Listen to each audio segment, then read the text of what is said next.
What's going on, YouTube? My name's Zach, and as you can tell from the description, this is a Snap-on service truck. I work for a trucking company. We took a 2007 Freightliner with an LDV body.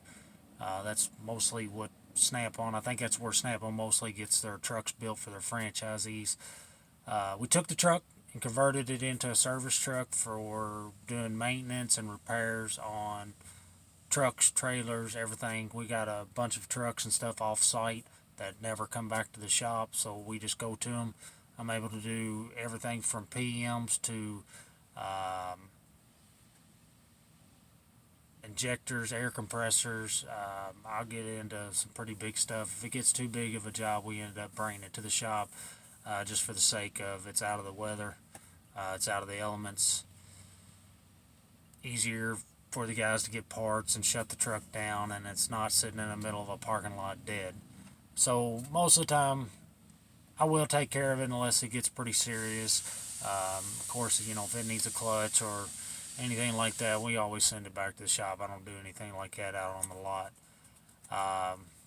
Get into a lot of wiring. Got a wiring harness pulled out of an audible right now. I got to repair. If that's something you guys would like to see, you can leave a comment down below. I'll record it, go through the process of repairing a wiring harness for you. But anyways, moving on to the truck. So yeah, this is a 2007 Freightliner chassis with an LDV body. It has an ISB Cummins engine in it. Truck has roughly about 200,000 on the clock. Engine hours is up there. These trucks usually don't get a bunch of miles on them unless the guy's located probably out in a rural area. So mileage wise, it's not very high. Hours wise, though, it does have a lot of idling hours on it. But all in all, truck's been a good truck. Hadn't had to do a whole lot to it. Just some minor stuff. Had some carbon build up. Ended up cleaning all that out.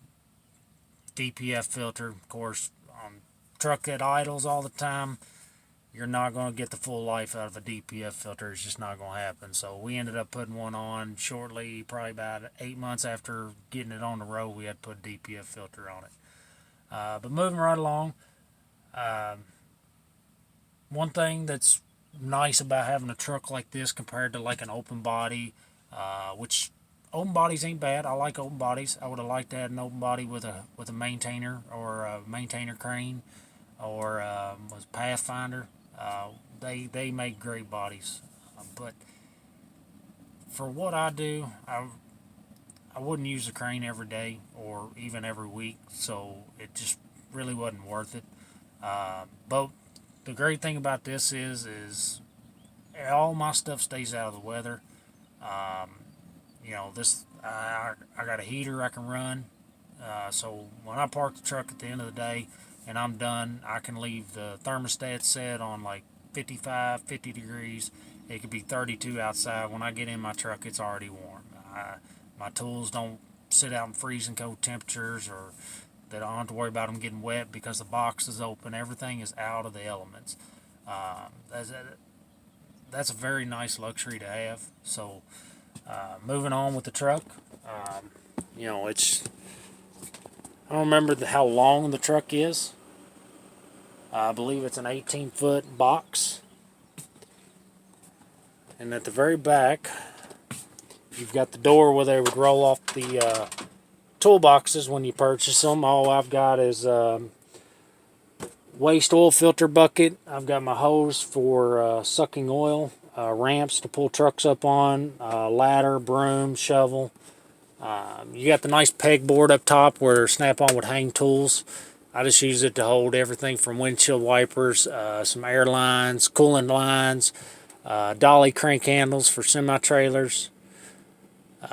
The shelving, we ended up, I still need to move some stuff around, make some more room for stuff, but this shelf right here, it's such a narrow opening, I can't put a whole lot, so pretty much I keep all my lights for trucks and trailers. I got a pop rivet gun, hubcaps, airline springs, and then we got all brakes for everything that I work on. steer axle and drive axles for my trucks. And then we keep excess fluids, air brake antifreeze, windshield washer fluid, brake clean, tubes of grease, Allison transmission fluid. In the back we got it's made by Real. It's a 1/2-inch air hose, and it's 75 foot long, which comes in real handy for a lot of places we go. A lot of our trailers are always backed in. They're real close together, so if you had to get to the back with a hose to change a tire or do something like that, even if you were all the way up against it, the other air hoses are 50 foot. A 50-foot air hose, you would have a heck of a time trying to get all the way to the back of the trailer. So if you're looking for a good air hose reel and something that you can stretch out there, I would definitely get the 75-foot reel.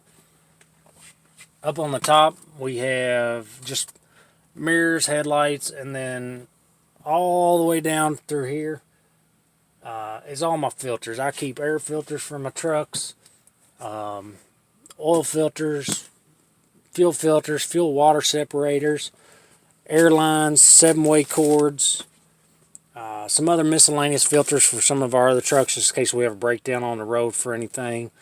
All the coolant hoses for the trucks that I maintain, just in case they blow out one, I've got them in stock. Miscellaneous brake parts. Got some stuff for semi-trailers, some of the common issues we have. A lot of my common parts for Cummins, EGR gaskets when I have to clean an EGR valve because it's sticking, or I do keep a knock sensor on here. Our trucks, for some reason, I've just been putting a lot of knock sensors in. They've been failing left and right. Just some miscellaneous parts for some of my yard dogs back here in the back. Spotlights for the side of the truck. Keep an ignition switch, window switch, different miscellaneous stuff for my Freightliners. And then these drawers on these Snap-on trucks, they come in real handy when you want to keep storage. So pretty much all these bolts are what I use most of the time. If I need something special, I'll end up having to come back to the shop and get it or go out the next day. And then you can store stuff underneath of them as long as it's not too tall. But, we keep different switches for my Ottawas. I pretty much got everything kind of separated. Like everything down there is for all my yard dogs that I work on. This is all general stuff. Wire loom holders, glad hand grommets, hose clamps, air drain valves, trailer door hinge pins, 7-way connector, repair ends, clevis pins, and down here in the bottom I keep all my cases for Zerk fittings, terminals. These are terminals that didn't come in the original kits, but this is stuff I use quite a bit. Crush washer set, roll pins. These are 2 terminal repair kits. And then up here is just a bunch of more miscellaneous stuff. I keep pop rivets. Here's my drain system. So on this truck we decided to go to evacuating oil instead of draining oil. Like, didn't want to take around a drain pan with me all the time. I don't remember who made these. Let me see here. These are Eaton. These are Eaton fittings. And what they are is they just got a screw-on cap that goes over them. They screw into the oil pan. And all it is just it's a quick disconnect. Try to get this on camera for y'all. So when I hook it up, it just pushes it in and it'll allow the oil to come out. So on the other end, I've got a hose and I can hook it up to my diaphragm pump. All I do is turn on and it starts sucking, and it's just a quick disconnect. That's kind of hard to do when you ain't got nothing to push against. and it just connects, pushes the plunger all the way down, and the oil will actually start flowing. It comes in, it's really good for not making a mess. That's why I love it. I wish every truck you did a PM on had something like this where you can just suck it out and not have to deal with it anymore. Here's the, I got a little 5-foot whip hose for suction, and then I just connect it with female male couplers, and it hooks to my diaphragm pump, which is right here. So this is we set this up as a two-way diaphragm pump. So on the outside of the truck I have another male nipple that I'll hook up to, and if I leave all these ball valves the way they are, this is in where it's sucking it in and dumping it into my waste tank. But by just turning the levers, all 4 of them, just change the position of them, I reverse the flow. So now, instead of sucking from the outside of the truck in and dumping it in the tank, it's going to suck from the tank and push it out this nipple right here, which is where I can pump it out into the shop's waste oil tank. So there's no mess, don't have to deal with any draining buckets or any of that. It's a lot cleaner. So doing a PM, I love it. I don't have to deal with trying to keep my area clean or worry about getting oil on the ground or anything like that. And I also have coolant back here on, I think it's 22 gallons of coolant. And I cannot remember the specs on the oil tank or the waste tank. It will hold more waste oil than it will regular oil, which comes in handy, because sometimes I'll have to drain a hydraulic system if something went wrong or if I got water in it, and some of my hydraulic systems hold a lot more than the trucks can actually hold, so being able to have the extra room comes in handy if I have to suck out all that oil.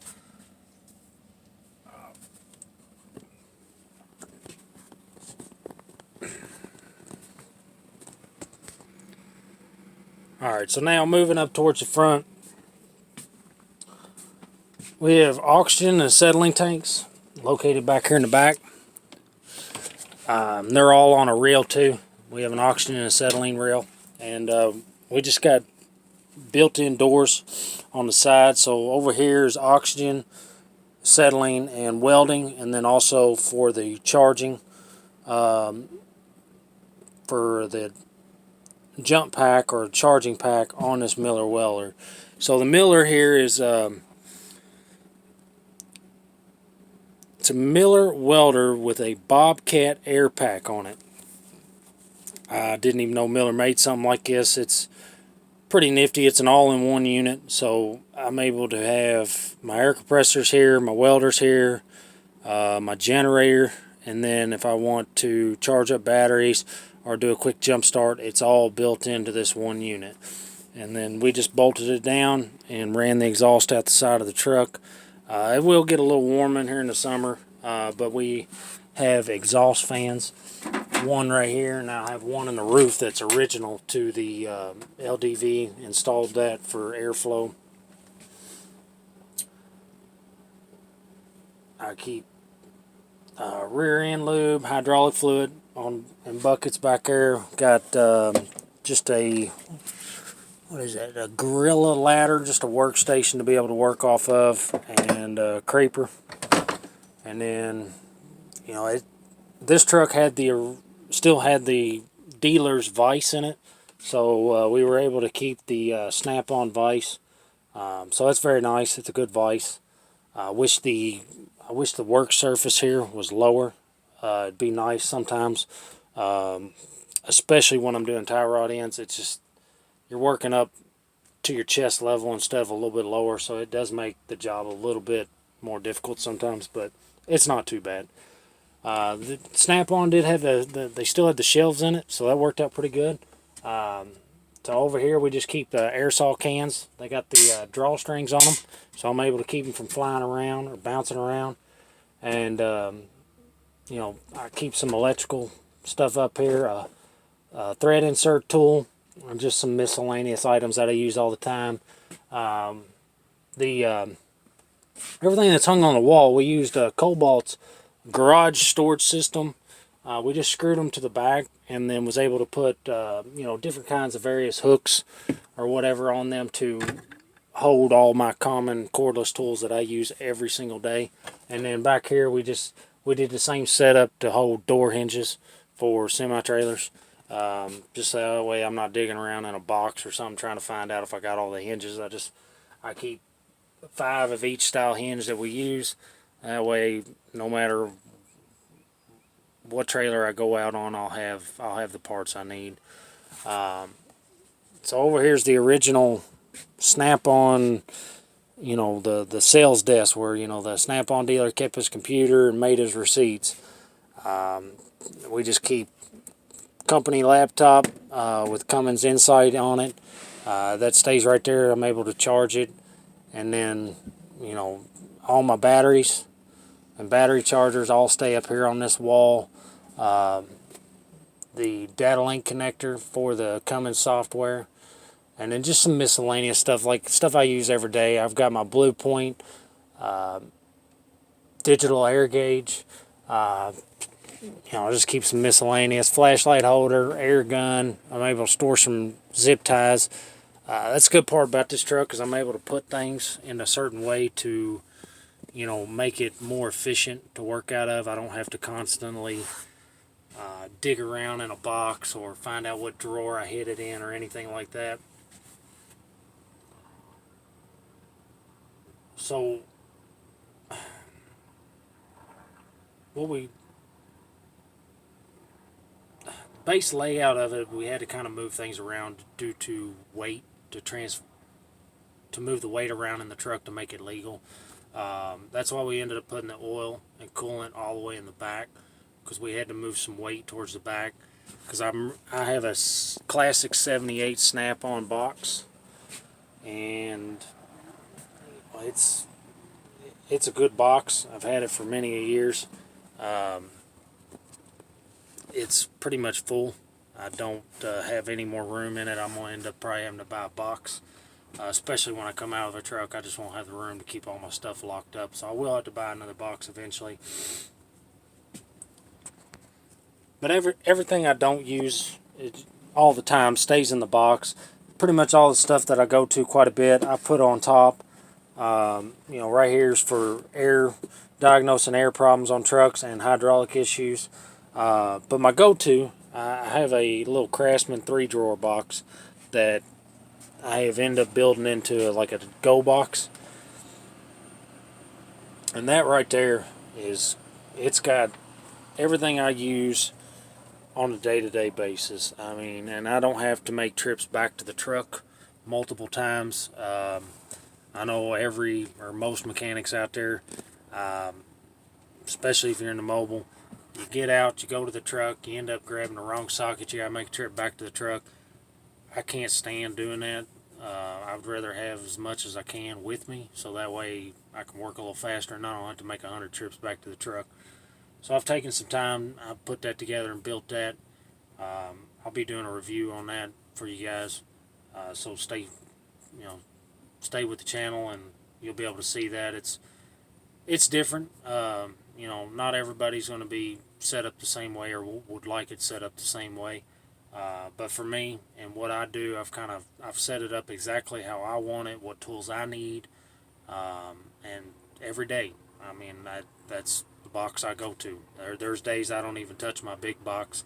I don't need to. Most everything I use is in that.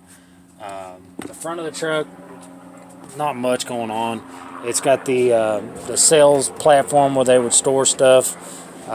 It's pretty basic. Just like I said, it's a Freightliner chassis, so all your gauges, your steering wheel, all that stuff's all platformed for the Freightliner trucks. It did come with another seat. The seat that came in it was very rough. It had no suspension, no give in it whatsoever, and it was just made out of pleather. It was not comfortable at all. It would flat wear you out bouncing around in this thing. So I took a air ride seat out of a Peterbilt of our truck that was getting pulled out for some other reason.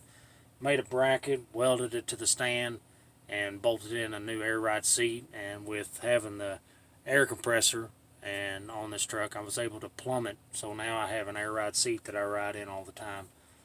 Underneath the truck is where we stored the air tanks for the air compressor. We just used 3. Remember how many? I don't remember how big the air tanks were, but we used 3 air tanks off of semi trailers, and we just made brackets and bolted them up to the undercarriage. So there's no air tanks inside the truck. It's all plumbed out on the outside, and then all the air is plumbed to the inside. So the Graco pumps, air comes up through the floor back here. I got it plumbed in through an air regulator, and then that's plumbed up from the bottom on the back tank. The front tank pretty much plumbs. I got an air fitting or air chuck on the inside. If I need to hook up an air tool on the inside or whatever, I'm not having to go outside the truck and get air. And then on the front, I run one right here by the door, so that way I can just run a 3/8 air line right out the side of the door there if I'm working on something. It works out really well. I don't need a 1/2 inch or a 3/8 air hose on a reel. All I do is I have a whip hose that I made. It goes from 1/2 to 3/8. I don't know where it's at, but I just made an adapter hose. I'll just run it if I'm running, just regular air tools with the smaller male ends on them. Alright, so that's pretty much a wrap of this tour on this video here. If you guys liked the video, leave a comment or a like down below. Right now, I'm working on a Ottawa. I've had some electrical issues with it. Truck was not maintained over the last 15 years or 16 years of its life. It's had multiple band-aids put on it. So I've ended up pulling the wiring harness out of it. Right here I've got the 2 dash panels for it out of it. I've had to go through and fix several different wiring problems on it. So it's just got all the gauges and stuff made in it. But I pulled the harness out of the dash because it's rubbed through in several spots, and connectors not mating up right, burnt wires, rubbed wires, you name it, it's got it on it. So if you guys would like to see a wiring harness repair video, I'd be more than happy to, make a video of that. Wiring is very tedious, but unfortunately in this day and age, wiring is where it's going to be. For too much longer, you'll probably have more wires on trucks than you do mechanical parts. Everything's going to be operated off electronics. But if you guys liked the video, just let me know and stay tuned. Thank you.